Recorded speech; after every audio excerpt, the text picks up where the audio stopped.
District planning committee ಮೀಟಿಂಗನ್ನು ಹಮ್ಮಿಕೊಂಡಿದ್ದರು. ಮನೆ ಮುಖ್ಯಮಂತ್ರಿ ಸೂಚನೆ ಮೇಲೆ ನಮ್ಮ ಜಿಲ್ಲೆ ಬಳ್ಳಾರಿ ನಿನ್ನೆ ವಿಜಯನಗರ ಜಿಲ್ಲೆಯಲ್ಲಿ ಮಾಡಿದ್ದೀವಿ. ಇವತ್ತು ಬಳ್ಳಾರಿ ಜಿಲ್ಲೆಯಲ್ಲಿ ಸರ್ಕಾರಕ್ಕೆ ಪ್ರಪೋಸಲ್ ಕೊಡೋ ಹಿನ್ನೆಲೆಯಲ್ಲಿ ಒಂದು ಮೀಟಿಂಗನ್ನು ಡಿಸ್ಟಿಕ್ ಪ್ಲ್ಯಾನಿಂಗ್ ಕಮಿಟಿ ವತಿಯಿಂದ ಮೀಟಿಂಗನ್ನು ಹಮ್ಮಿಕೊಂಡಿದ್ವಿ. ಮೊದಲೇ ಫಸ್ಟ್ ಮೀಟಿಂಗ್ ಎಲ್ಲ ಈ ರಾಜ್ಯದಲ್ಲಿ ಫಸ್ಟ್ ಮೀಟಿಂಗ್ ಇದು. ಇಲ್ಲ, ಅದೇ ಬಳ್ಳಾರಿ ಉತ್ಸವದ ಮೊದಲೇ ಆಗಿ ತಮಗೆಲ್ಲ ಬಳ್ಳಾರಿ ಹಂಪಿ ಉತ್ಸವದ ಶುಭಾಶಯನ ಕೋರಕ್ಕೆ ಬಯಸ್ತಾ ಇದ್ದೀನಿ. ತಮಗೆಲ್ಲ ಗೊತ್ತಿದ್ದಂಗೆ ಹಂಪಿ ಉತ್ಸವ ಅಂದರೆ ಬಳ್ಳಾರಿ, ಕೊಪ್ಪಳ, ವಿಜಯನಗರ ಜಿಲ್ಲೆಗೆ ಒಂಥರ ನಾಡಹಬ್ಬ ಇದ್ದಂಗೆ.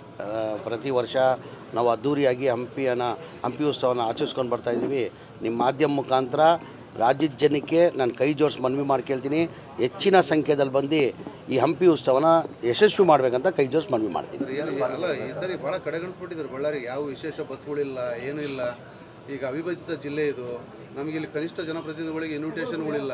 ಯಾವ ವಿಚಾರಕ್ಕೆ? ಇದು ಹಂಪಿ ಉತ್ಸವಕ್ಕೆ ಇನ್ವಿಟೇಷನ್ಗಳು ಕಳಿಸ್ತಾ ಇಲ್ಲ. ಇನ್ವಿಟೇಷನ್ ಕಳಿಸಿದ್ದೀವಿಲ್ಲ ಎಲ್ಲರಿಗೂ? ಇಲ್ಲ, ಎಲ್ಲರಿಗೂ ಇನ್ವಿಟೇಷನ್ ಕಳಿಸಿದ್ವಿ. ನೋಡ್ತೀನಿ, ನಾನು ನೋಡ್ತೀನಿ. ಪ್ರೋಟೋಕಾಲ್ ಥರ ಏನೇನಿದೆ ಅದು ಮಾಡ್ತಾಯಿದ್ವಿ ನಾವು. ಮಾಡ್ತಾ ಇದ್ದೀರಿ. ಏನು ನೋಡಿದಂಗೆ ಸರ್ ಸರ್ಕಾರದ್ದು ಸರ್ ಏನು ಸರ್ಕಾರದ ಹಂಚಿಕೆ ಅದು ಏನು ಸರ್ಕಾರ? ಈಗ ನೆನ್ನೆನೂ ಮಾಧ್ಯಮದಲ್ಲಿ ನಾನು ಹೇಳಿದ್ದೀನಿ. ಈಗ ಮುಖ್ಯಮಂತ್ರಿ ಕುರ್ಚಿಯಲ್ಲಿ ಸಿದ್ದರಾಮಯ್ಯ ಅವರು ಕೂತಿದ್ದಾರೆ. ಈಗ ಸಿದ್ದರಾಮಯ್ಯಗೆ ಬದಲಾವಣೆ ಮಾಡಬೇಕಾದ್ರೆ ನಿಮ್ಮಿಂದ ನಾಗೇಂದ್ರ ಸಾರಿಂದ ಸಾಧ್ಯ ಇಲ್ಲ, ಹೈಕಮಾಂಡಿಂದ ಮಾತ್ರ ಸಾಧ್ಯ. ನನ್ನ ಅಭಿಪ್ರಾಯ ನಾನು ಹೇಳ್ಕೊಳ್ಬೋದು. ನನ್ನ ಅಭಿಪ್ರಾಯ ಈ 28ವರೆಗೂ ಸಿದ್ದರಾಮಯ್ಯ ಅವರೇ ಮುಖ್ಯಮಂತ್ರಿ ಆಗಿರ್ತಾರಂತ ನನ್ನ ಅಭಿಪ್ರಾಯ. ಆದರೂ ನಮ್ಮ ಪಕ್ಷ ಹೈಕಮಾಂಡ್ ಪಕ್ಷ. ನಾವು ಹೈಕಮಾಂಡ್ ಗೆರೆ ಹಾಕಿದ್ದು ನಾವು ಯಾರೂ ಗೆರೆ ದಾಟಲ್ಲ. ಅವ್ರು ಬದಲಾವಣೆ ಮಾಡಬೇಕಾದ್ರೆ ಹೈಕಮಾಂಡ್ ಮಾಡಬೇಕಾಗಿರೋದು, ನೀವು ಮಾಡೋಕ್ಕಾಗಲ್ಲ. ಅಂದರೆ 28 ಚುನಾವಣೆ ಯಾರ ನೇತೃತ್ವದಲ್ಲಿ ಹೋಗ್ತಾರೆ? ಈಗ ನಮ್ಮ ನಾಯಕರು ಸಿದ್ದರಾಮಯ್ಯ ಅವ್ರ ನೇತೃತ್ವದಲ್ಲೇ ಹೋಗೋದು. ಸಿದ್ದರಾಮಯ್ಯ ನೇತೃತ್ವದಲ್ಲೇ ಅವ್ರು ನಮ್ಮ ನಾಯಕರಾಗಿದ್ದಾರೆ. ಈಗ ನಾನು ಹೇಳಿಲ್ಲ ಸರ್, ಏನಿದ್ರು ನಮ್ಮ ಪಕ್ಷ ಹೈಕಮಾಂಡ್ ಪಕ್ಷ. ಹೈಕಮಾಂಡ್ ಹೇಳ್ತಾರೆ, ಅದಕ್ಕೆಲ್ಲ ನಾವು ಬದ್ಧ. ಸರ್ ಈಗ ಆಯಿತು ಸರ್. ಈಗ ಒಂದು NMDC ನೀವು ಬಳ್ಳಾರಿ ಇನ್ಚಾರ್ಜ್.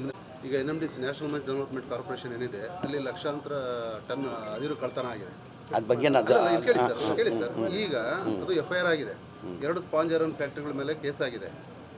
ಈಗ ಕಮಿಟಿನೂ ಕಾನ್ಸ್ಟಿಟ್ಯೂಟ್ ಮಾಡ್ಯಾರ ಈಶ್ವರ್ ಖಂಡ್ರೆ ಅವರು PCF ನೇತೃತ್ವದಲ್ಲಿ. ನೀವು ಇವಾಗ ಆ್ಯಸ್ ಎ ಡಿಸ್ಟ್ರಿಕ್ಟ್ ಮಿನಿಸ್ಟರ್ ಇವಾಗ IG ಅವ್ರ ಹತ್ರ ಏನು ಹೇಳಿದ್ರು? ಏನು ಇಲ್ಲ, IG ಅವರ ಬಗ್ಗೆ ಅದು ಮಾಹಿತಿ ಕೊಡೋಕ್ಕೆ ಬಂದಿದ್ರು. ನಾನು ಮೀಟಿಂಗ್ ಆದಮೇಲೆ ಸಿಕ್ಕ ಕೇಳಿದ್ದೀನಿ. ಆ ಡೀಟೇಲ್ ತೊಗೊಂಡು ಮಾಧ್ಯಮಕ್ಕೆ ಹೇಳ್ತೀನಿ.